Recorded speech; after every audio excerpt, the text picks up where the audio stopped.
Lucent geography class number 2 continue चल रहा है। ये सीरीज ल्यूसेंट ज्योग्राफी का लाइन बाय लाइन जिसमें हम लोग कंटिन्यू कर रहे हैं। पहला है ब्लू मून। एक कैलेंडर माह में 2 पूर्णिमाएं हो तो दूसरी पूर्णिमा का चांद ब्लू मून कहलाता है। इसका मुख्य कारण 2 पूर्णिमाओं के बीच अंतराल 31 दिनों से कम होना है। ऐसा 2-3 साल पर होता है। अगस्त 2012 में 2 पूर्णिमा 2 व 31 अगस्त देखे गए थे। इनमें से 31 अगस्त के पूर्णिमा को हम लोग ब्लू मून कहा गया था। जब किसी विशेष वर्ष विशेष में 2 या अधिक माह ब्लू मून के होते हैं तो मून ईयर कहा जाता है। वर्ष 2018 कौन सा ईयर था? ब्लू मून ईयर था। ठीक है, वर्ष 2018 का पहला ब्लू मून 31 जनवरी और दूसरा ब्लू मून 31 मार्च को देखा गया था। तो ब्लू मून क्या होता है कि अगर किसी महीना में 2 बार पूर्णिमा हो, ठीक है, किसी मंथ में 2 बार पूर्णिमा हो तो दूसरी पूर्णिमा के चांद को ब्लू मून कहते हैं। पहली बात, अगर पूरे साल में 1 से अधिक बार ब्लू मून हो तो उसको हम लोग क्या कहते हैं? मून ईयर कहते हैं। इसका एग्जाम्पल क्या है? 2018 में क्या हुआ था? ब्लू मून ईयर था। और 2012 में 2 पूर्णिमा हुआ था ना, जैसे कि एग्जाम्पल दिया गया कि 2 व 31 अगस्त को, तो 31 अगस्त वाला जो दूसरा पूर्णिमा होगा वो ब्लू मून कहा जाएगा। तो ब्लू मून और ब्लू मून ईयर ये क्लियर है। यहाँ पे एक पॉइंट दिया गया है कि सी ऑफ ट्रैंक्विलिटी, चंद्रमा पर वह स्थान है जहाँ अमेरिका का अंतरिक्ष यान अपोलो 2 उतरा। और शिव शक्ति जो है चंद्रमा का दक्षिणी ध्रुव का वह स्थान है जहाँ पर भारत का चंद्रयान 3 के लैंडर विक्रम उतरा था। तो सी ऑफ ट्रैंक्विलिटी क्या है? वो जगह है चांद पे जहाँ पे अमेरिका का अंतरिक्ष यान अपोलो उतरा था।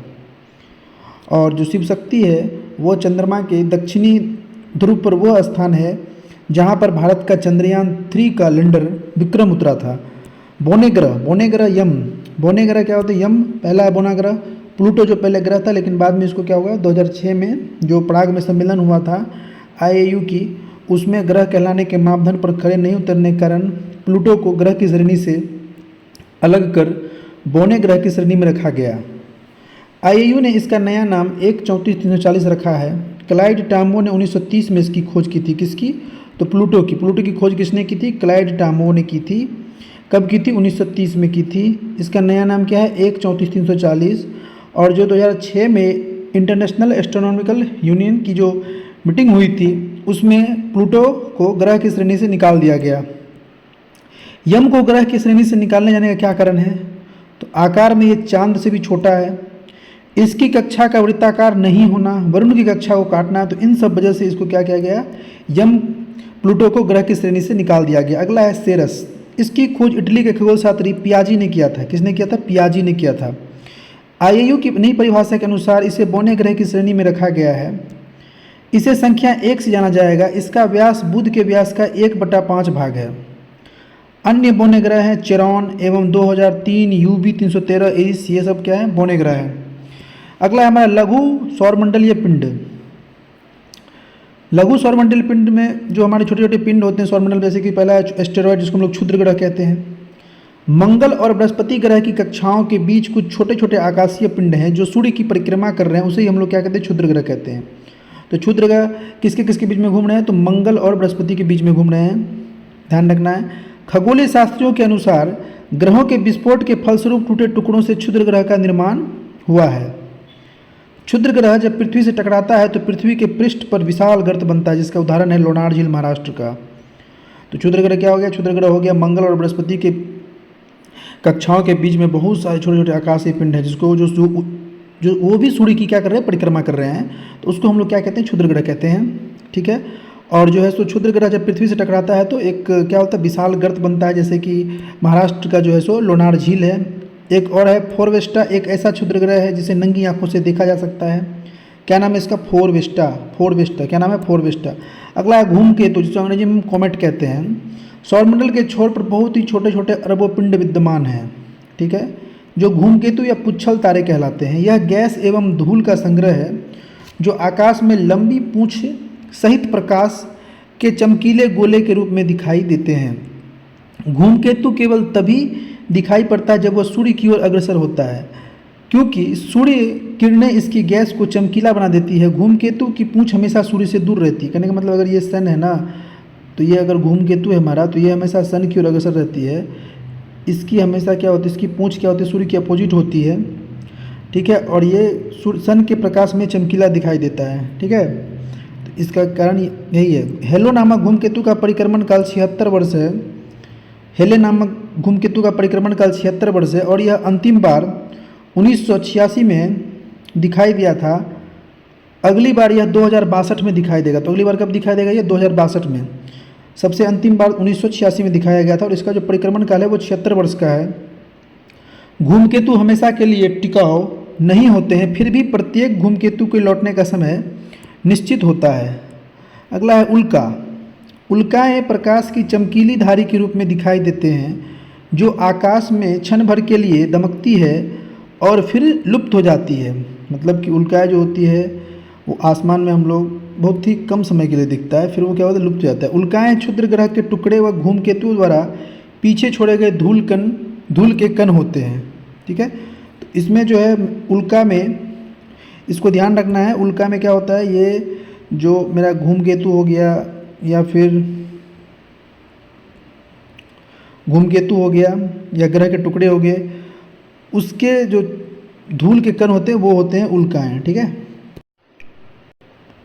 पृथ्वी और उसका सौर्यक संबंध। प्रकाश चक्र पहले किसे कहते हैं, वैसी काल्पनिक रेखा जो पृथ्वी के प्रकाशित और अप्रकाशित भाग को बांटती है उसे हम लोग क्या कहते हैं, प्रकाश चक्र कहते हैं।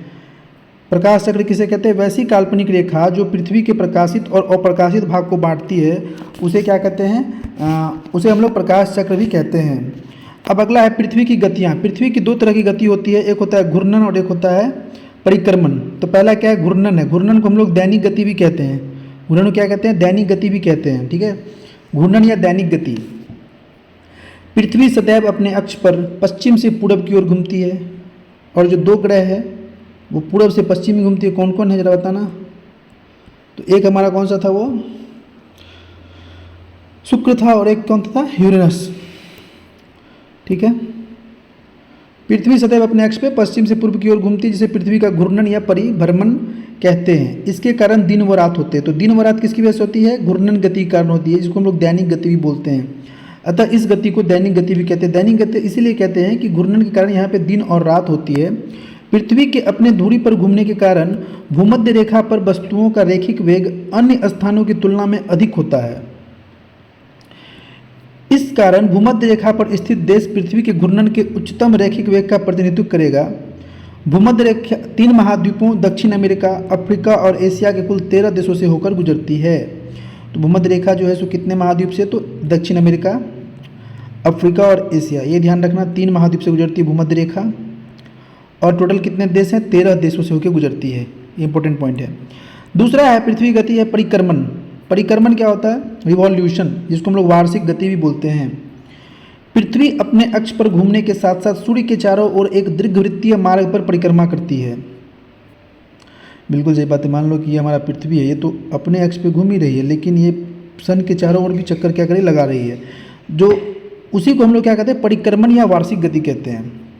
पृथ्वी को सूर्य की एक परिक्रमा पूरा करने में 365 दिन और 6 घंटे का समय लगता है। अगला है नक्षत्र। नक्षत्र इंग्लिश में इसको हम लोग सिड्रल डे कहते हैं। ये क्या होता है, एक मध्याह्न रेखा के ऊपर किसी निश्चित नक्षत्र के उत्तरोत्तर 2 बार गुजरने के बीच की अवधि को नक्षत्र दिवस कहते हैं। यह 23 घंटा व 56 मिनट की अवधि का होता है। दूसरा है सौर दिवस। जब सूर्य को गतिहीन मानकर पृथ्वी द्वारा उसके परिक्रमण की गणना दिवसों के रूप में की जाती है तब सौर दिवस ज्ञात होता है। इसकी अवधि पूरे 24 घंटे होती है। अपने परिक्रमा पथ में पृथ्वी सूर्य के चारों ओर कितने स्पीड से चक्कर लगा रही है, तो 29.8 किलोमीटर पर सेकंड से। अपने परिक्रमा पथ पर पृथ्वी सूर्य के चारों ओर 29.8 किलोमीटर के वेग से चक्कर लगाती है। अगला है उपसौर। ये क्या होता है, पृथ्वी जो है सो एक दीर्घवृत्तीय है, ये दीर्घवृत्त है जिसमें 2 फोकस होते हैं। सन मान लो किसी फोकस पे यहाँ पे सन है और पृथ्वी इसमें चक्कर लगा रहा है। पृथ्वी सूर्य की परिक्रमा एक दीर्घवृत्तीय कक्षा में करती है जिसकी एक फोकस पे सूर्य होता है। जब पृथ्वी सूर्य के अत्यधिक पास हो, यानी कि अब पृथ्वी यहाँ हो जो सूर्य के क्या सबसे निकट होगा, उसे हम लोग उपसौर कहते हैं। क्या कहते हैं? उपसौर कहते हैं। ऐसी स्थिति 3 जनवरी को होती है, यानी 3 जनवरी को पृथ्वी सूर्य के सबसे निकट होती है, और ऐसी स्थिति में पृथ्वी और सूर्य के बीच की दूरी 14.70 करोड़ किलोमीटर है। अब अगला है अपसौर। अपसौर में क्या होता है? उसका अपोजिट होगा। पृथ्वी जब सूर्य से अधिकतम दूरी पर होती है तो उसे अपसौर कहते हैं। ऐसी स्थिति 4 जुलाई को उत्पन्न होती है। ऐसी स्थिति में पृथ्वी और सूर्य के बीच की दूरी 15.21 करोड़ किलोमीटर होती है। तो उपसौर और अपसौर में ध्यान रखना है। जैसे कि दीर्घवृत्तीय पाथ है, इसमें मान लो कि सन यहाँ है, अगर पृथ्वी यहाँ पे सबसे पास होगा तो उसको हम लोग कह देंगे क्या? उसको हम लोग कह देंगे उपसौर। अभी क्या है? ये उपसौर है, जो मेनली कब होती है? 3 जनवरी को होती है। अगर सन यहाँ हो जो बहुत अधिक दूरी पे हुआ, कब ये होता है? ये 4 जुलाई को होता है। तो इसमें जो दूरी है वो अधिकतम होगा, तो इस परिस्थिति को हम लोग क्या कहते हैं? अपसौर कहते हैं। क्या कहते हैं? अपसौर कहते हैं। अब है एप्साइड रेखा। उपसौरिक और अपसौरिक को मिलाने वाली काल्पनिक रेखा सूर्य के केंद्र से गुजरती है, इसे एप्साइड रेखा कहते हैं। ये हमारा मान लो सूर्य है, पृथ्वी यहाँ पे किस स्थिति में है, तो ये हो जाएगा उपसौर और ये हो जाएगा अपसौर। एक रेखा जो उपसौर अपसौर को मिलाएगी, सन के बीच से गुजरेगी, उसको हम लोग कौन सी रेखा कहते हैं? उसको हम लोग एप्साइड रेखा कहते हैं। कौन सी रेखा कहते हैं? एप्साइड रेखा कहते हैं। क्लियर? अक्षांश और देशांतर पढ़ेंगे हम लोग। अक्षांश क्या होता है? विषुवत वृत्त के उत्तर या दक्षिण दिशा में स्थित किसी स्थान की कोणीय दूरी को अक्षांश कहते हैं। जो हमारा ये अर्थ है ना, इस पे जो ये लेटा हुआ लाइन है, इसको हम लोग क्या कहते हैं? अक्षांश कहते हैं। वही कह रहा है कि विषुवत वृत्त, जो विषुवत वृत्त यानी कि जो हमारे बीच की वृत्त है अर्थ के, उससे उत्तर या दक्षिण दिशा में स्थित जो किसी भी एंगल की दूरी को हम लोग क्या कहते हैं? अक्षांश कहते हैं। यह कोण पृथ्वी के केंद्र पर बनता है। इसे विषुवत वृत्त से दोनों ओर अंशों में मापा जाता है। विषुवत वृत्त 0 डिग्री अक्षांश के अक्षांश को प्रदर्शित करता है, जो सबसे लंबा अक्षांश है। अगर पूछे कि सबसे लंबा अक्षांश कौन सा है, तो वो हो जाएगा विषुवत वृत्त। विषुवत वृत्त हो जाएगा। और ये कहाँ पर केंद्रित है? तो पृथ्वी की परिधि पर केंद्रित है। ठीक है। विषुवत वृत्त की उत्तरी एवं दक्षिणी दिशा में 1 डिग्री के अंतराल में खींचे जाने पर 90-90 अक्षांश वृत्त होते हैं। कितने होते हैं? 90-90 अक्षांश वृत्त होते हैं, यानी किसी भी स्थान का अक्षांश 90 डिग्री से अधिक नहीं हो सकता है। विषुवत वृत्त के उत्तरी भाग को हम लोग उत्तरी गोलार्ध कहते हैं और दक्षिणी भाग को दक्षिणी गोलार्ध कहते हैं। क्लियर? ये अगर मतलब अर्थ है, और ये अगर विषुवत रेखा है, इसके उत्तरी भाग को उत्तरी गोलार्ध और इसको हम लोग बोलते हैं दक्षिणी गोलार्ध। ठीक है। इधर ये विषुवत वृत्त है जो 0 डिग्री पे है, इसके इधर कितना लाइन होगा? ऐसा 90 होगा, 90 डिग्री तक। इधर भी क्या होगा? 90 होगा, 90 से अधिक नहीं होगा। ठीक है। अगला है अक्षांश, जिसको हम लोग लैटिट्यूड भी बोलते हैं। अक्षांश समांतर, पैरेलल ऑफ लैटिट्यूड। अब क्या है? काल्पनिक रेखाओं का एक ऐसा समूह जो पृथ्वी के चारों ओर पूर्व से पश्चिम दिशा में विषुवत रेखा के समांतर खींचा जाता है, अक्षांश रेखा कहलाता है। अर्थ है ये बीच में विषुवत रेखा है। अब इसे क्या कर रहे हैं? हम एक काल्पनिक रेखा खींच रहे हैं विषुवत रेखा के समानांतर में। नीचे भी खींच रहे हैं, देखो ये है 0 डिग्री, यहाँ पर 90 डिग्री होगा, यहाँ भी कितना हो जाएगा? 90 डिग्री। तो यही जो काल्पनिक रेखा है उसको हम लोग क्या कहते हैं? अक्षांश कहते हैं। अथवा भूमध्य रेखा से एक समान कोणीय दूरी वाले स्थानों को मिलाने वाली रेखा को अक्षांश कहा जाता है। भूमध्य रेखा 0 डिग्री अक्षांश रेखा है, जो बीच में है वो 0 डिग्री अक्षांश रेखा है। अतः इस पर स्थित सभी स्थानों का अक्षांश क्या होगा? 0 हो जाएगा। भूमध्य रेखा के उत्तर में स्थित अक्षांश रेखाओं को उत्तरी अक्षांश रेखाएं और इसके दक्षिण में स्थित रेखाओं को दक्षिणी अक्षांश रेखाएं कहते हैं। 2 अक्षांश रेखाओं के मध्य की दूरी 111 किलोमीटर होती है। ये जो हमारा 2 अक्षांश है, इसके दोनों के बीच की दूरी कितनी हो जाएगी? 1 किलोमीटर। क्लियर?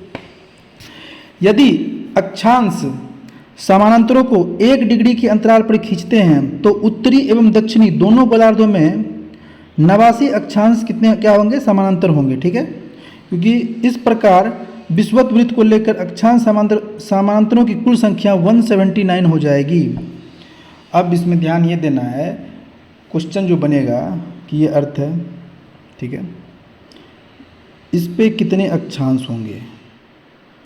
तो अभी पते थे कि यहाँ से लेके शुरू करेंगे तो यहाँ पे क्या होगा, टोटल कितना हो जाएगा, 90 हो जाएगा, और नीचे कितना हो जाएगा, 90 हो जाएगा। तो 90 90 180, एक विषुवत रेखा 181 हो गया। उसमें से जो है जो ये जो सबसे ऊपरी पॉइंट पे होगा ये तो रेखा होगा, ये तो एक बिंदु होगा, और नीचे भी एक बिंदु होगा, तो 2 हम लोग घटा देते हैं, तो ये 179 हो गया। तो वही कह रहा है कि पृथ्वी पे जो विषुवत वृत्त को लेकर, विषुवत वृत्त को भी ले लें और अक्षांश समांतरों की कुल संख्या कितनी हो जाएगी, 179 होगी। क्लियर, इसको याद कर लेना है कि अक्षांश समांतर कितने, 179 है। सबसे बड़ा अक्षांश कौन सा है, तो हमारा वही विषुवती वृत्त हो जाएगा। ठीक है, अगला क्या देखते हैं, भूमध्य रेखा के उत्तर में 23.5 डिग्री अक्षांश को कर्क रेखा और दक्षिण में 23.5 डिग्री को मकर रेखा कहते हैं। ये अर्थ है, ये भूमध्य रेखा है। यहाँ से अगर 23.5 डिग्री ऊपर जाएंगे तो ये हमारा कर्क रेखा होगा, अगर 23.5 डिग्री दक्षिण की ओर जाएंगे तो ये हमारा क्या हो जाएगा, मकर रेखा हो जाएगा। इसमें अगर हम लोग उसी का थोड़ा ऊपर चले जाएँ, 66 डिग्री अक्षांश पे चले जाएँ तो उसको हम लोग आर्कटिक वृत्त, और दक्षिण में अगर 66 डिग्री अक्षांश को हम लोग अंटार्कटिक वृत्त कहते हैं। तो इसमें ये बात याद रखना है कि मान लो ये अर्थ है, भूमध्य रेखा 23.5 डिग्री पे नॉर्दर्न हेमिस्फीयर ये हो गया, साउदर्न हेमिस्फीयर ये उत्तरी गोलार्ध, ये दक्षिणी गोलार्ध, ये हमारा क्या हो गया, सबसे बड़ा वृत्त भी होता है भूमध्य रेखा। इसके 23.5 डिग्री ऊपर में क्या हो जाता है, कर्क रेखा, और इससे अगर यहाँ से 66 डिग्री ऊपर चले जाएंगे तो ये हो जाएगा आर्कटिक वृत्त। सेम नीचे में 23.5 डिग्री पे विषुवत रेखा, और 66.5 डिग्री पे कौन सा वृत्त हो जाएगा, अंटार्कटिक वृत्त।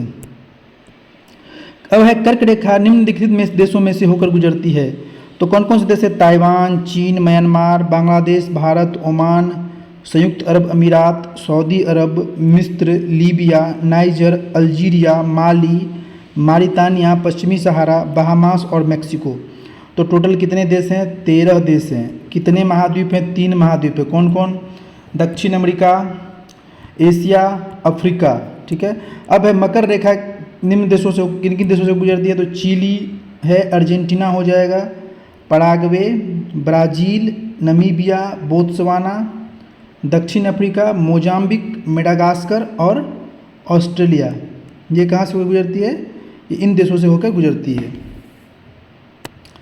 अगर हम विषुवत रेखा की बात करें, विषुवत रेखा निम्न देशों से होकर गुजरती है। कौन कौन से देश हैं वो देखते हैं, Ecuador, Colombia, Brazil, Gabon, Congo गणराज्य, लोकतांत्रिक कॉन्गो गणराज्य, Uganda, Kenya, Somalia, Maldives, Indonesia, Kiribati एवं साओ तोमे और प्रिंसेसेस। इन सब देशों से विषुवत रेखा होकर गुजरती है।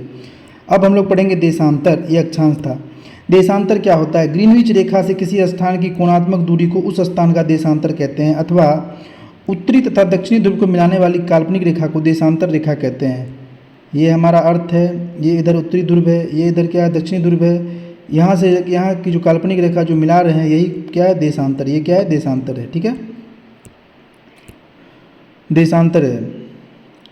देशांतर रेखाओं की लंबाई सब बराबर होती है, लेकिन अक्षांश रेखाओं की लंबाई बराबर नहीं होती है। सबसे बड़ी अक्षांश जो हमारी भूमध्य रेखा की बीच वाली अक्षांश से विषुवत रेखा वो हो गया, उसके ऊपर जाएंगे तो अक्षांश की ये घट जाएगी लंबाई, मतलब उसका सर्कमफेरेंस। लेकिन देशांतर की अगर बात करें तो देशांतर रेखा की लंबाई क्या होती है, बराबर होती है। ये रेखाएं समानांतर नहीं होती, ये रेखाएं उत्तरी तथा दक्षिणी ध्रुव पर एक बिंदु पर मिल जाती है। ध्रुवों से विषुवत रेखा की ओर बढ़ने पर देशांतरों के बीच की दूरी क्या होती है, बढ़ती है, बिल्कुल बढ़ती है। यहाँ मान लो कि ये ध्रुव है, ये यहाँ से एक रेखा यहाँ, एक रेखा यहाँ, तो ध्रुव पे ये दूरी कम है, लेकिन बीच में देखो ये दूरी बढ़ जाता है, वही कह रहा है। ध्रुवों से विषुवत रेखा की ओर बढ़ने पर देशांतरों के बीच की दूरी बढ़ती है तथा विषुवत रेखा पर इसके बीच की दूरी अधिकतम होती है। कितनी होती है, तो 1 से 11.32 किलोमीटर होती है। अगर हम अक्षांश की बात करें तो दो अक्षांश के बीच की दूरी कितनी होती थी, 111 किलोमीटर। अगर हम इसकी बात करें कि विषुवत रेखा पर दो देशांतर के बीच की दूरी कितनी होती है, तो 111.32 किलोमीटर होती है। देशांतर रेखाओं को एक समान होने के कारण इसकी गणना में कठिनाई थी, इसीलिए सभी देशों ने सर्वसम्मति से यह निश्चित किया कि ग्रीनविच वेधशाला से गुजरने वाली देशांतर रेखा से गणना शुरू की जाएगी। अतः इसे हम प्रधान मध्याह्न रेखा कहते हैं। किसे, ग्रीनविच वेधशाला से गुजरने वाली देशांतर रेखा को। इस देशांतर का मान क्या हो जाएगा, 0 होता है, 0 डिग्री होता है। इससे 180 डिग्री पूर्व तथा 180 डिग्री पश्चिम देशांतर की हम लोग गणना करते हैं। प्रधान मध्याह्न रेखा की बाईं ओर की रेखाएं पश्चिमी देशांतर और दाहिनी ओर की रेखाएं पूर्वी देशांतर कहलाती है। ये क्रमशः पश्चिमी गोलार्ध एवं पूर्वी गोलार्ध कहलाते हैं। ठीक है। अब है 180 डिग्री पूर्व और 180 डिग्री पश्चिम देशांतर एक ही रेखा है। बिल्कुल सही बात है। गोलाकार होने के कारण पृथ्वी 24 घंटे में 360 डिग्री घूम जाती है, अतः 1 डिग्री देशांतर की दूरी तय करने में पृथ्वी को 4 मिनट का समय लगता है। यहाँ तक क्लियर है कि 24 घंटे में कितना घूमती है पृथ्वी? 360 डिग्री घूमती है। 1 घंटे में कितना घूमेगी? 360/24 हो जाएगा, तो 60 मिनट में फिर इसको निकाल लेंगे हम लोग। तो 1 मिनट में जो 1 डिग्री देशांतर घूमने की दूरी तय करने में पृथ्वी को कितना समय लगता है? 4 मिनट का समय लगता है। ठीक है। देशांतर के आधार पर ही किसी स्थान का समय ज्ञात किया जाता है। 2 देशांतरों के बीच की दूरी को हम लोग क्या कहते हैं? गोड़े कहते हैं। क्या कहते हैं? गोड़े नाम से जानी जाती है। शून्य अंश अक्षांश एवं शून्य अंश देशांतर रेखाएं अटलांटिक महासागर में काटती है। जो हमारा शून्य अक्षांश था और जो शून्य देशांतर रेखा है वो कहाँ पे काटा जाता है? अटलांटिक महासागर में दोनों एक दूसरे को काटती है। मानचित्र एवं ग्लोब पर पाई जाने वाली प्रतिच्छेद रेखाओं की भौगोलिक रेखा जाल होती है। क्या होती है? भौगोलिक रेखा जाल होती है। ठीक है। अगला है अब संक्रांति, सोलिस्टिक। सूर्य के उत्तरायण और दक्षिणायन की सीमा को हम लोग क्या कहते हैं? संक्रांति कहते हैं। पहला पढ़ेंगे हम लोग कर्क संक्रांति। 21 जून को सूर्य कर्क रेखा पर लंबवत होती है, इसे हम लोग कर्क संक्रांति कहते हैं, या फिर इसी को हम लोग ग्रीष्म अयनांत भी कहते हैं। इस दिन उत्तरी गोलार्ध में सबसे बड़ा दिन होता है। ठीक है। कब? तो 21 जून को सूर्य जो है कर्क रेखा पर लंबवत होता है, इसे हम लोग कर्क संक्रांति या ग्रीष्म अयनांत कहते हैं। इस दिन उत्तरी गोलार्ध में सबसे बड़ा दिन होता है। नॉर्वे में अर्धरात्रि के समय सूर्य 21 जून को दिखाई देता है। कहाँ पे? नॉर्वे में अर्धरात्रि को दिखाई देता है। मकर संक्रांति। मकर संक्रांति कब होती है? 22 दिसंबर को होता है। इस दिन सूर्य मकर रेखा पर लंबवत होती है, इसीलिए इसे हम लोग मकर संक्रांति या शीत अयनांत कहते हैं। इस दिन दक्षिणी गोलार्ध में सबसे बड़ा दिन होता है। अगला है विषुव। विषुव किसे कहते हैं? यह पृथ्वी का वह स्थिति है जब सूर्य की किरणें विषुवत रेखा पर लंबवत पड़ती है, यानी कि ये विषुवत रेखा, इस पे जब सूर्य की किरणें क्या पड़ेगी? लंबवत पड़ेगी, तो यहाँ क्या होगा? सर्वत्र दिन एवं रात क्या हो जाएगा? बराबर होते हैं। ठीक है। हर जगह पूरे पृथ्वी पे। तो ऐसा कब कब होता है? तो 23 सितंबर और 21 मार्च, 2 दिन याद रखना है। 23 सितंबर और 21 मार्च को संपूर्ण पृथ्वी पर दिन एवं रात बराबर होते हैं। इसे क्रमशः शरद विषुव एवं वसंत विषुव कहते हैं। क्या कहते हैं? शरद विषुव एवं वसंत विषुव कहते हैं। 21 मार्च से 23 सितंबर की अवधि में उत्तरी गोलार्ध सूर्य का प्रकाश 12 घंटे या अधिक समय तक प्राप्त करता है, अतः यहाँ दिन बड़े और रात क्या होगी? छोटी होगी। जैसे जैसे उत्तरी ध्रुव की ओर बढ़ते हैं दिन की अवधि भी बढ़ती है, और उत्तरी ध्रुव पे तो दिन की अवधि 6 महीने की होती है, यानी कि वहाँ 6 महीने दिन रहता है। 23 सितंबर से 21 मार्च तक सूर्य का प्रकाश दक्षिणी गोलार्ध में 12 घंटे या अधिक समय तक प्राप्त होता है। जैसे जैसे दक्षिणी ध्रुव की ओर बढ़ते हैं दिन की अवधि भी बढ़ती है। दक्षिणी ध्रुव पर इसी कारण 6 महीने का दिन रहता है। तो इस प्रकार उत्तरी ध्रुव एवं दक्षिणी ध्रुव पे क्या होगा? 6 महीने तक दिन और 6 महीने तक रात्रि रहती है। ठीक है। पृथ्वी को अपनी अक्ष पर झुकी होने के कारण दिन एवं रात छोटा बड़ा होता है। अगर क्वेश्चन पूछे कि पृथ्वी पे दिन और रात कभी छोटा कभी बड़ा क्यों होता है, तो ये अपने अक्ष पे क्या है? टिल्ट है, झुकी हुई है, इस वजह से भी होता है। अब थोड़ा सा हम लोग देखते हैं सूर्य ग्रहण, फिर देखेंगे चंद्र ग्रहण, और उसके बाद देख लेंगे हम लोग क्या इसमें समय का निर्धारण। तो देखो सूर्य ग्रहण क्या होता है? जब कभी दिन के समय सूर्य एवं पृथ्वी के बीच में कौन आ जाए? चंद्रमा आ जाए, तो इससे क्या होगा ना कि सूर्य की चमकीली सतह चंद्रमा के कारण दिखाई नहीं देने पड़ने लगती है। अब सही बात है कि सूर्य और पृथ्वी के बीच में चंद्रमा आ गया दिन के समय में, तो पृथ्वी पे जो लोग हैं उनको सूर्य का वो पार्ट नहीं दिखाई देगा, क्योंकि बीच में तो चंद्रमा आ गया, चंद्रमा उसको ढक देगा। तो इस स्थिति को हम लोग क्या कहते हैं? सूर्य ग्रहण कहते हैं। इसमें सूर्य का एक भाग छिप जाता है तो उसे आंशिक सूर्य ग्रहण, और जब पूरा सूर्य ही कुछ क्षणों के लिए छिप जाता है तो उसे हम लोग पूर्ण सूर्य ग्रहण कहते हैं। पूर्ण सूर्य ग्रहण हमेशा अमावस्या को ही होता है। पूर्ण सूर्य ग्रहण कब होता है? हमेशा अमावस्या को होता है। और जो सूर्य ग्रहण होता है उसमें क्या होता है? पृथ्वी और सूर्य के बीच में कौन आ जाता है? चंद्रमा आ जाता है। अगला है हमारा चंद्र ग्रहण। चंद्र ग्रहण जब सूर्य और चंद्रमा के बीच पृथ्वी आ जाती है। इसमें क्या है? जब सूर्य और चंद्रमा के बीच क्या होगी? पृथ्वी आ गई तो सूर्य की पूरी रोशनी चंद्रमा पर नहीं पड़ती है, ठीक है। इसे हम लोग चंद्र ग्रहण कहते हैं। क्लियर? सूर्य ग्रहण और चंद्र ग्रहण। सूर्य ग्रहण में क्या होगा कि सूर्य और पृथ्वी के बीच में कौन आ जाएगा? चंद्रमा आ जाएगा। चंद्र ग्रहण में क्या होगा कि सूर्य और चंद्रमा के बीच में कौन आ जाएगा? पृथ्वी आ जाएगा। इसे हम लोग क्या कहते हैं? चंद्र ग्रहण हमेशा पूर्णिमा को होता है, सूर्य ग्रहण हमेशा अमावस्या को होता है। प्रत्येक पूर्णिमा को चंद्र ग्रहण नहीं होता है क्योंकि चंद्रमा और पृथ्वी के कक्षा पथ में 5 डिग्री का अंतर होता है, जिसके कारण चंद्रमा कभी पृथ्वी के ऊपर से या नीचे से गुजर जाता है, ठीक है। एक वर्ष में अधिकतम 3 बार पृथ्वी के उपछाया क्षेत्र से चंद्रमा गुजरता है, तभी चंद्र ग्रहण लगता है। सूर्य ग्रहण के समान चंद्र ग्रहण भी आंशिक अथवा पूर्ण हो सकता है। अब है समय का निर्धारण। एक देशांतर का अंतर होने पर समय में 4 मिनट का अंतर होता है। अभी हम लोग पढ़े थे। चूंकि पृथ्वी पश्चिम से पूर्व की ओर घूमती है, फलतः ग्रीनविच से पूर्व की ओर बढ़ने पर प्रत्येक देशांतर पर 4 मिनट का समय क्या होता है? बढ़ता है, तथा पश्चिम की ओर जाने पर प्रत्येक देशांतर पर 4 मिनट का समय क्या होगा? घटता है, ठीक है। अब अगला क्या है? इसमें कुछ नोट्स दिया गया कि वाशिंगटन डीसी ने 22 अक्टूबर 1884 को हुई एक अंतर्राष्ट्रीय गोष्ठी में लंदन के पूर्व में ग्रीनविच नामक स्थान पर स्थित रॉयल वेधशाला से गुजरने वाली देशांतर रेखा को प्रधान मध्याह्न माना गया और इसे ग्रीनविच मध्याह्न का नाम दिया गया। इस समय ग्रीनविच मध्याह्न को शून्य मानकर बाकी देशांतरों की गणना की जाती है। समय का निर्धारण इसी को आधार मानकर किया जाता है। अंतर्राष्ट्रीय तिथि रेखा। अंतर्राष्ट्रीय तिथि रेखा क्या है?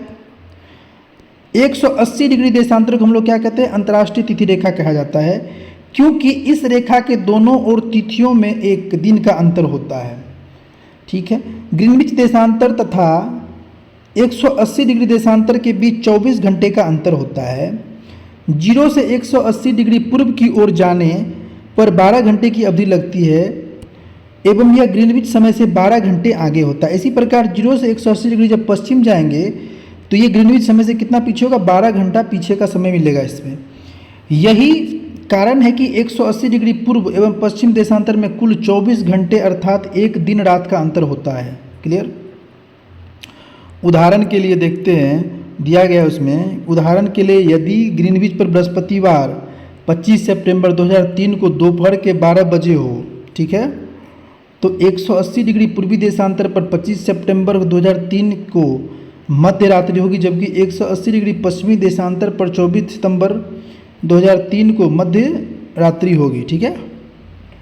इसका अर्थ यह है कि 180 डिग्री देशांतर के दोनों ओर 2 अलग अलग तिथियां पाई गई। यहाँ पाया गया तुम्हारा 25 सितंबर और यहाँ पाया गया तुम्हारा 24 सितंबर, ठीक है।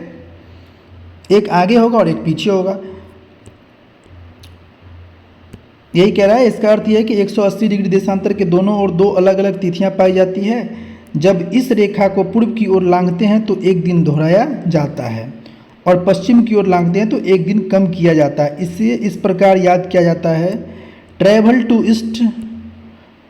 East one day more to feast, travel to west one day less. इसको याद करने का ये एक बनाया गया है कि travel to east one day more to feast. अगर वेस्ट जाएंगे तो एक दिन घट जाएगा, ठीक है। वास्तव में अंतर्राष्ट्रीय तिथि रेखा पूर्णतया 180 डिग्री देशांतर का अनुसरण नहीं करती है। यह 180 डिग्री देशांतर के बाएं या दाएं मुड़ जाती है ताकि स्थलीय भावों का विभाजन ना हो और लोगों को तिथि के बारे में भ्रम भी ना हो, ठीक है। तो साइबेरिया को विभाजित होने से बचाने एवं साइबेरिया को अलास्का से अलग करने के लिए 75 डिग्री उत्तरी अक्षांश पर यह पूर्व की ओर मोड़ी गई है। बेरिंग सागर में यह रेखा पश्चिम की ओर मोड़ी गई है। फिर यहाँ दिया हुआ कि फिजी द्वीप समूह एवं न्यूजीलैंड के विभिन्न भागों को एक साथ रखने के लिए यह रेखा दक्षिणी प्रशांत महासागर में पूर्व दिशा की ओर मोड़ी गई है। कहने का मतलब है ना कि इसमें जो देखो ये तुम्हारा है 180 डिग्री तिथि रेखा। यहाँ देखो, यहाँ बेरिंग सागर में इसको मोड़ा गया है, यहाँ फिर इसको यहाँ पे ला इसको ऐसे मोड़ दिया गया है, फिर ये आया आया आया यहाँ फिजी आइलैंड के पास इसको मोड़ा गया है। तो अंतर्राष्ट्रीय तिथि रेखा आर्कटिक सागर, चुकी सागर, बेरिंग स्ट्रीट व प्रशांत महासागर से होकर गुजरती है। ये याद रखना है कि ये कहाँ कहाँ से गुजरती है। अगला क्या है, 1884 ईस्वी में वाशिंगटन में संपन्न इंटरनेशनल मेडिटेरियन कॉन्फ्रेंस में 180 डिग्री यामोत्तर को अंतर्राष्ट्रीय तिथि रेखा निर्धारित किया गया है। ऐसा इसीलिए किया गया ताकि विभिन्न देशों के मध्य यात्रियों को कुछ स्थानों पर एक दिन का अंतर होने के कारण परेशानी ना हो। ठीक है, बेरिंग जलसंधि अंतर्राष्ट्रीय तिथि रेखा के समानांतर स्थित है, इसको याद रखना है। कौन? बेरिंग जलसंधि जो है वो अंतर्राष्ट्रीय तिथि रेखा क्या है? समानांतर स्थित है। अब है समय जोन व मानक समय। विश्व के 24 समय जोनों में विभाजित किया गया है। इस समय जोनों को ग्रीनविच मीन टाइम व मानक समय से 1 घंटा के अंतराल के आधार पर विभाजित किया गया है, अर्थात प्रत्येक जोन 15 डिग्री के बराबर होता है। ठीक है, ग्रीनविच याम्योत्तर 0 डिग्री देशांतर पर है, जो कि ग्रीनलैंड और नॉर्वेयन, ग्रीनविच याम्योत्तर 0 डिग्री देशांतर पर है, जो कि ग्रीनलैंड व नॉर्वेयन सागर व ब्रिटेन, स्पेन, अल्जीरिया, फ्रांस, माले, बुर्किना फासो, घाना व दक्षिण अटलांटिक समुद्र से गुजरता है। प्रत्येक देश का मानक समय ग्रीनविच मीन टाइम, प्रत्येक देश का मानक समय ग्रीनविच मीन टाइम से आधा घंटे के गुणक के अंतर पर निर्धारित किया जाता है। मानक समय स्वेच्छा से चयनित याम्योत्तर का स्थानीय समय होता है, जो एक विशिष्ट क्षेत्र या देश के लिए मानक समय निर्धारित करता है। चूंकि पृथ्वी पश्चिम से पूर्व की ओर चक्कर लगाती है, अतः वे स्थान जो ग्रीनविच के पूर्व में है उनका समय ग्रीनविच समय से आगे होगा, तथा जो पश्चिम में है उसका समय ग्रीनविच समय से क्या होगा? पीछे होगा। पृथ्वी लगभग 24 घंटे में अपने अक्ष पर 360 डिग्री घूमती है, अर्थात 1 घंटे में 15 एवं 4 मिनट में 1 डिग्री घूमेगी। क्लियर? इस प्रकार जब ग्रीनविच में दोपहर के 12 बजते हैं, तब ग्रीनविच से 15 डिग्री पूर्व में समय क्या होगा? तो 60 मिनट आगे। इसका मतलब वहाँ दोपहर का क्या बजेगा? 1 बजेगा। लेकिन अगर हम लोग पश्चिम में चले जाएं तो वहाँ क्या होगा? 1 घंटा पीछे होगा, यानी वहाँ सुबह का 11 बजेगा। इसी प्रकार जब ग्रीनविच पर दोपहर के 12 बजे होंगे तो 180 डिग्री पर मध्य रात्रि होगी। किसी स्थान पर जब सूर्य आकाश में अपने उच्चतम बिंदु पर होता है तो दोपहर में उस समय घड़ी में दिन के 12 बजते हैं। भारत में 82.5 डिग्री पूर्वी देशांतर जो इलाहाबाद के निकट मिर्जापुर से गुजरती है के समय को मानक समय माना गया है। यह समय ग्रीनविच से 5.5 घंटा आगे है। अतः जब ग्रीनविच में दोपहर के 12 बजे हो उस समय भारत में शाम के 5:30 बजेंगे। तो भारत का जो समय है वो ग्रीनविच से कितना आगे है? 5.5 घंटा आगे है। कितना आगे है? तो उस समय भारत में शाम के 5:30 बजेंगे, यानी कि 5.5 घंटा आगे ग्रीनविच यूनाइटेड किंगडम के यूके में है और मानक समय 7.5 डिग्री के गुणक में लिया गया है। अगला है, कुछ देशों में अत्यधिक देशांतरी विस्तार के कारण एक से अधिक मानक समय की व्यवस्था की गई है। जैसे कि संयुक्त राज्य अमेरिका में 9 समय जोन है, रूस में 11 समय जोन है तथा ऑस्ट्रेलिया में 3 समय जोन है। यूएसए में कितने हैं? तो 9 है, रूस में 11 है और ऑस्ट्रेलिया में 3 समय जोन है। तो यहाँ तक था हमारा समय जोन। आगे है देखेंगे विषुवत रेखा और उसके बाद फिर आंतरिक संरचना। इसको यहीं पे समय जोन और ऑस्ट्रेलिया में 3 समय जोन की व्यवस्था की गई है। समय जोन को अच्छे से देख लेना है। इसके बाद इसमें से जो भी इम्पोर्टेंट है इसको नोट कर लेना है, नोट बना लेना है। मिलते हैं।